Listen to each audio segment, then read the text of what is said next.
Young Tibetan monks undergo a rigorous curriculum, learning these ancient sutras, learning ancient healing arts of Tibetan medicine.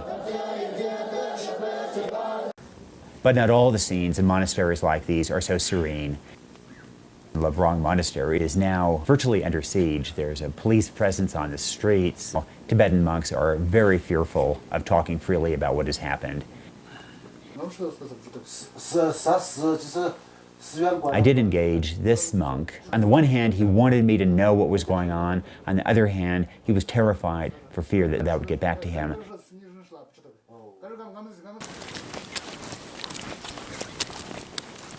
He led me to a group of monks, and they told me what was going on.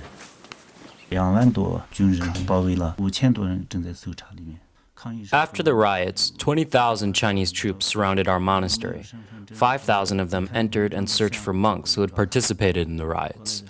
They had pictures of these monks. If you resembled the monks in their photos, you were arrested.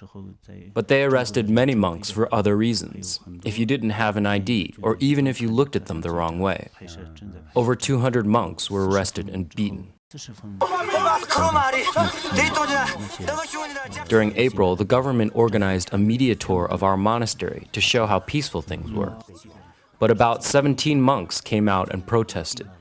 They were allowed to demonstrate, but plainclothes army and secret police took photos of them. After the foreign journalists had left, the police came to arrest the monks who had protested. Most of them had fled already, but 2 were arrested. They still haven't returned, and we don't know what's become of them. We're living in a police state. Our phone calls are monitored, and we're scared of the military's presence. One of the tragedies of Tibet is that the 2 main actors, the Dalai Lama and the Chinese government, have been caught in a stalemate, and they've dug in their heels, and the real losers in this are the ordinary Tibetans. The Chinese government is manifestly clear that its policy has failed, that Tibetans don't want to be part of China, they don't like Chinese rule.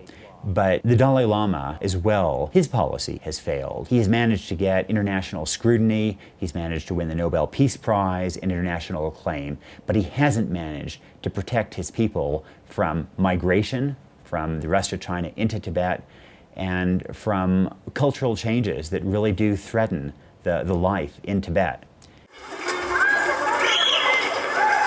The Chinese government, by denouncing him, by essentially playing a waiting game and hoping that he dies, they're empowering young, more militant Tibetans who, I believe, are going to turn to violence when the Dalai Lama is gone. I think we saw some of that in the recent Tibetan protests. China has made incredible progress since I first visited here in 1983, but one area in which China feels absolutely the same is its treatment of some of these ethnic minorities. They're not willing to allow protests by Tibetans or by other minority groups. The challenge is, and one of the things that outsiders can push for, is to allow those same kinds of protests and to reassure China that to allow protests is not a sign of national weakness, but rather a sign of self-confidence and national greatness.